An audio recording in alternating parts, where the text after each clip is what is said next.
that would mean I have to get to training 2 hours later. I've got to sort my bag out for the morning. It sounds obsessive, but I need to be at home and I need to have everything ready to go for the morning, you know? But obsession is the difference between being good and being great. Exactly.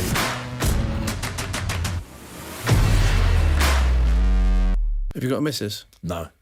And that might be a good reason, because they can drain you of a bit of your money. My brother's got a girlfriend recently. She lives in Scotland.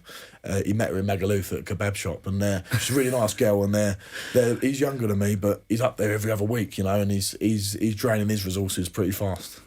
Yeah. Have you ever had a serious girlfriend during kind of training time, boxing time? Not really, if I'm being honest. I've dated girls for months at a time, but I think I just think where I am in my career, it does come down to the fact that always has to come first at the minute, and I have to find a woman who's going to be receptive of that, you know. And it's quite hard, especially in the modern world. People have got their own jobs now. It's not like when our parents met.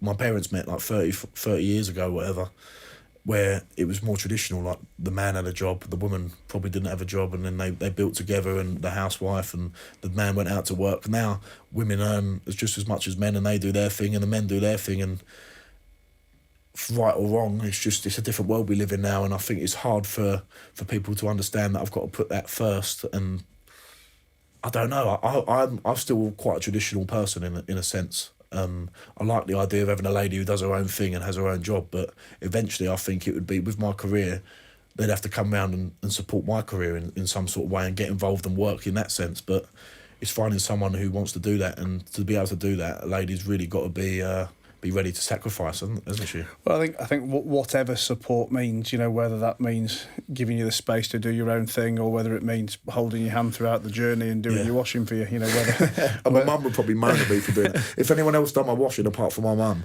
I think she'd get very, very angry, so she can keep doing that.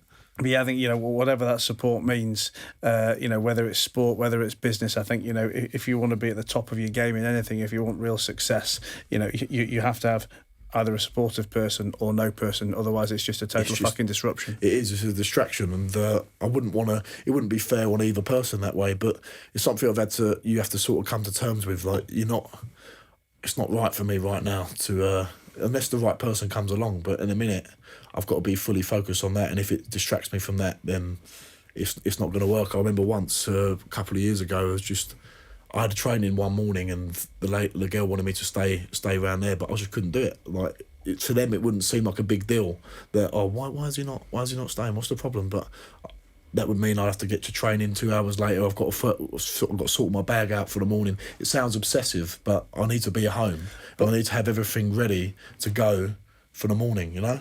But obsession is the difference between being good and being great. Exactly, or being someone who wouldn't have got to where they are now. And it's not even about being good or great. I think it's just about being in the position I am. If I wasn't like that, I'm not saying I'm great now, but I wouldn't be in the position I am to have the potential to go further. So being obsessed over them little things, as you said, that makes all the difference.